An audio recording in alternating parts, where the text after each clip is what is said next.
नमस्कार, मैं সুমিত বস চ্যানেলে ধন্যবাদ। প্রতিদিনের মতো আজকেও আর একটা ভিডিও নিয়ে চলে এসেছি। চলুন আজ একটা অন্য কিছু জানা যাক। চলুন আজ একটা নতুন বিষয় আলোচনা করব, যেটা আপনারা অবশ্যই জানা আছে, আর যদি জানা না থাকে তাহলে অবশ্যই ভিডিওটা লাস্ট পর্যন্ত দেখবেন। পিতামাতা মৃত্যুর পরে যে 5টি কাজ ভুলেও করবেন না, তাহলে বড় ধরনের সর্বনাশ হতে পারে। প্রথমত, মুখে কেন আগুন দেওয়া যাবে না?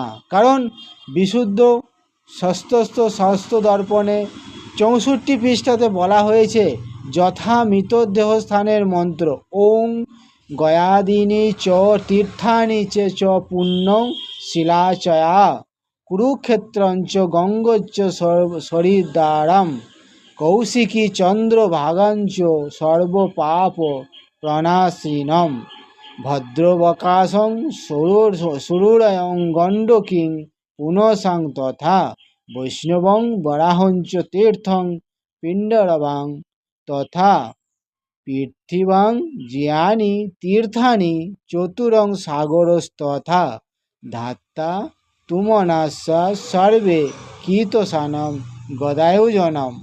অর্থাৎ এই মন্ত্রের মাধ্যমে অগ্নি গ্রহণ করিয়া নিম্নলিখিত মন্ত্র পাঠ করিতে করিতে চিতার উপরে মৃত ব্যক্তির মস্তকে অগ্নি স্পর্শ করিবেন, 7 বার প্রদক্ষিণ করিবেন।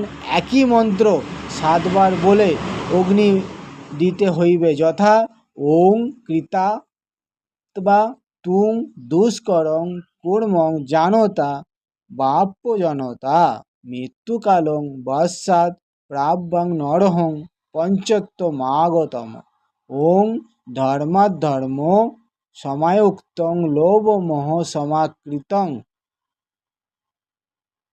দহেয়ং সর্ব গাত্রাণি দেবানাং লোকানাং স গচ্ছুত। এরপর 2 নম্বর, কেন মৃত্যুর পরে মাটি দিয়ে সমাধি দেওয়া নিষিদ্ধ নয়? কারণ শ্রীমদ্ ভাগবত বতে 34 থেকে 37 পৃষ্ঠাতে বলা হয়েছে, যমরাজের বিচার অনুযায়ী জীবনে এক দেহ ত্যাগ করে অন্য আরেক দেহতে ধারণ করতে বাধ্য করতে হয়, কিন্তু পূর্বের দেহটি দাহ বা সংস্কারের দ্বারা বিনষ্ট না হওয়া পর্যন্ত বদ্ধ জীবাত্মার অন্য শরীরে প্রবেশ করার সম্ভব হয় না। তাই ততক্ষণ তাকে প্রেতাত্মা হয়ে বা তাকে থাকতে হয়।